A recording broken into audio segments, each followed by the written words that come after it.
everyone. Welcome to our first annual Classical Monologue Festival. We're so glad you are able to join us this evening, and I'm so excited for our students to share their hard work with you.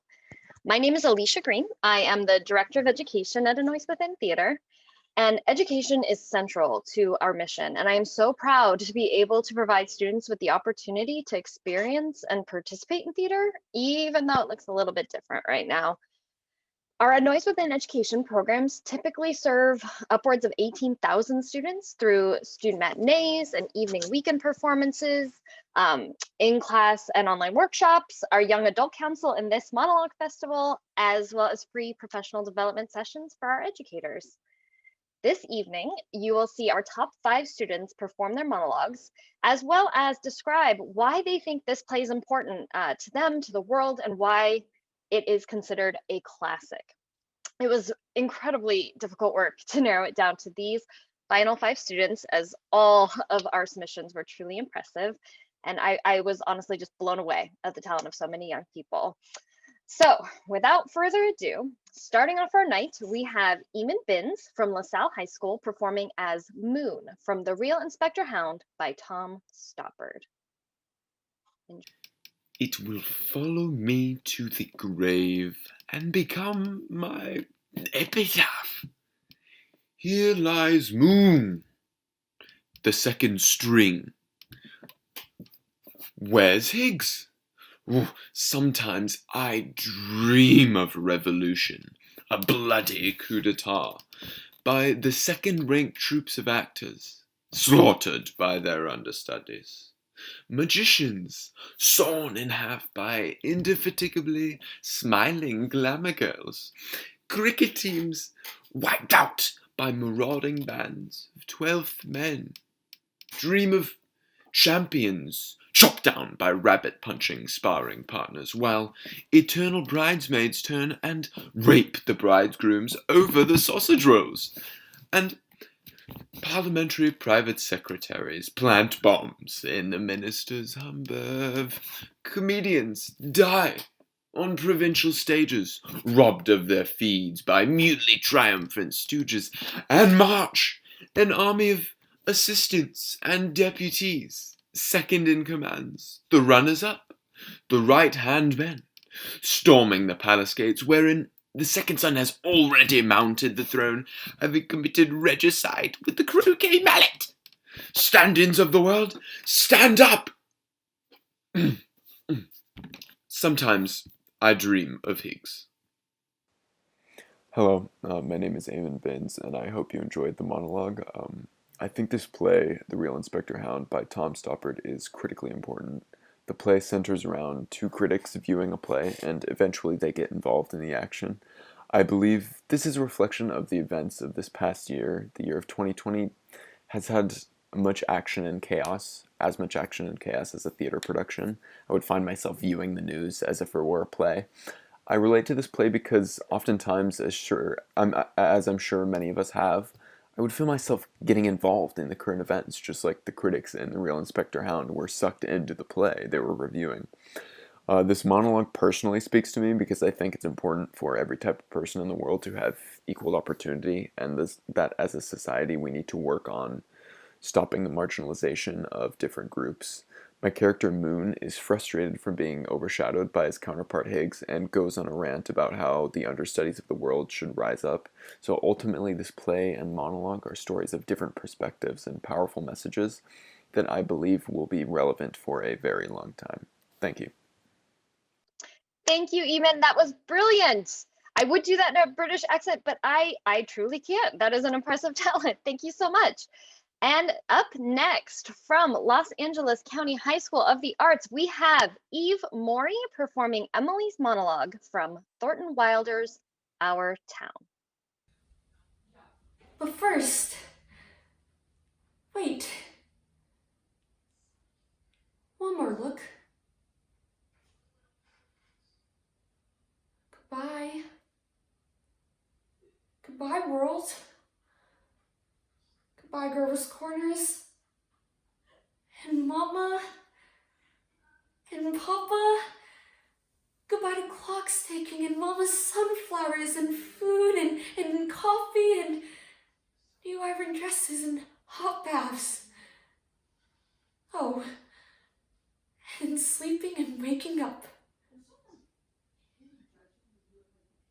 Oh, Irv, you're too wonderful for anyone to realize you. Do any human beings ever realize life while they live it? Every minute.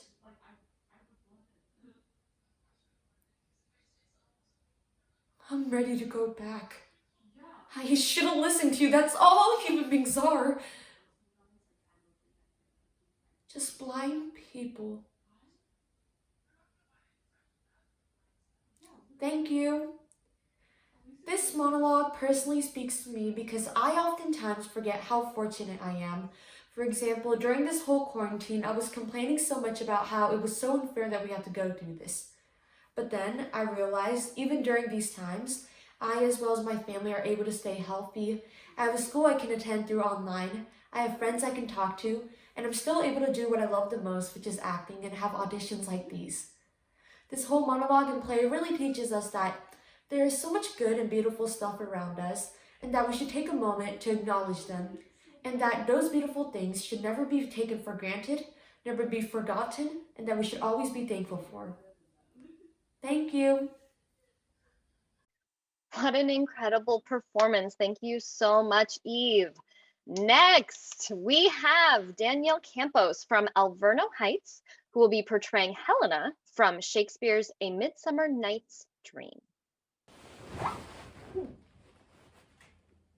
We hung me up like two artificial gods. Have with our needles created both one flower, both on one sampler, sitting on one cushion, both warbling to one song, both in one key. As for our hands, our sides, our voices and minds have been incorporate. And so we grow together, like to a double cherry seeming parted, but yet at union in partition.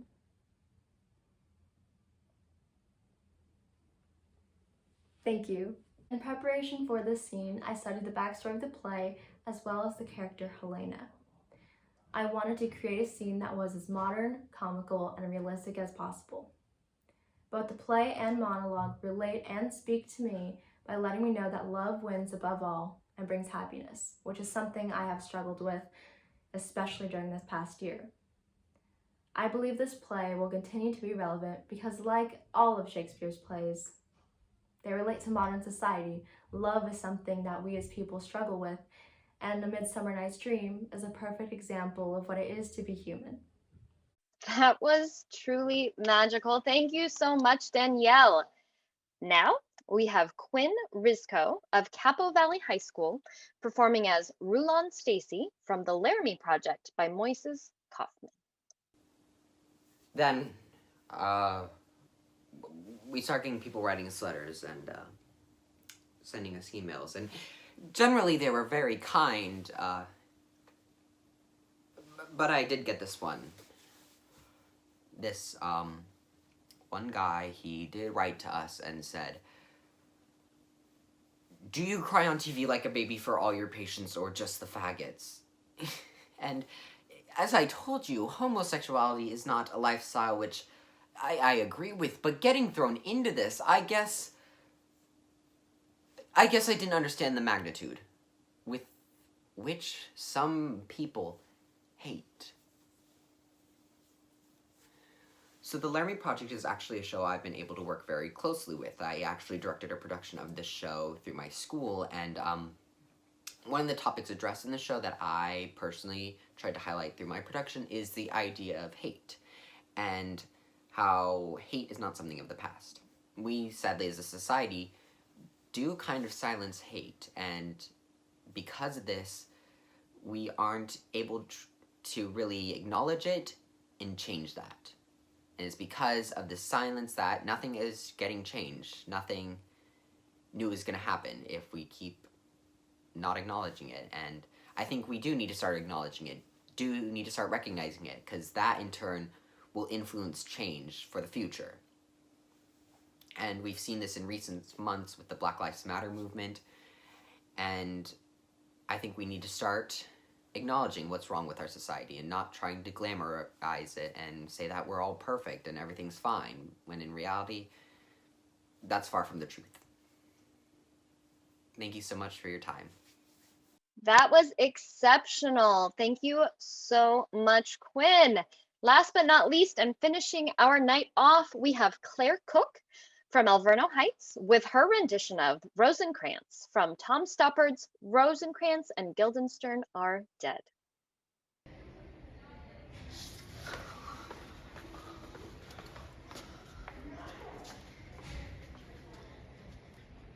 Have you ever thought of yourself as actually dead? I mean, lying in a box with a lid on it. Oh, because you'd be helpless, wouldn't you? I mean, stuffed in a box like that, I mean, you'd be in there forever. I mean, taking into account the fact that you're dead, it isn't a pleasant thought. I mean, really, ask yourself, if I were to ask you straight off, I'm going to stuff you in this box now, would you rather be alive or dead? Naturally, you'd prefer to be alive. Life in a box is better than no life at all, I'd expect. Well, you'd have a chance at least. I mean, well, you could lie there thinking, well, at least I'm not dead. Being given the opportunity to play Rosencrantz in Rosencrantz and Guildenstern Are Dead, I had to learn that if you don't understand your character or their motives, the audience won't either. So in this monologue, Rosencrantz has become so bored that his mind starts to wander. And soon enough, he's spilling all his thoughts onto Guildenstern, contemplating not only death, but the potential life after it. This is a common worry that runs through all our heads. And it's one of the aspects that draws me so strongly to Rosencrantz. His sense of relatability and confusion with the world. Tom Stoppard has managed to create a comedy out of something so tragic. I mean, as a comedic actor, I love making humorous moments out of lines and scenes that traditionally aren't. And the longevity of this play lies in the ability to ask the bigger question of each of our individual existences. Thank you so much, Claire. That was excellent. And again, I just want to thank all of you again for taking the time to come out and support our incredible young people. They are truly inspiring, and I hope you enjoyed the evening. Up next for us, we have our, so I'm biased, but it's totally fine, best summer camp ever. Starting on June 14th, we have Summer Shakespeare, where we will provide a hybrid camp model for students ages 6 to 18. If you have any questions about our education department or would like any additional information, please feel free to reach out to me at education@anoisewithin.org. And again, I just want to congratulate Eamon, Eve, Danielle, Quinn, and Claire for your tremendous work. I hope we see you all again for next year's festival, hopefully live on stage. Have a great evening, everyone. Thank you so much. Bye-bye.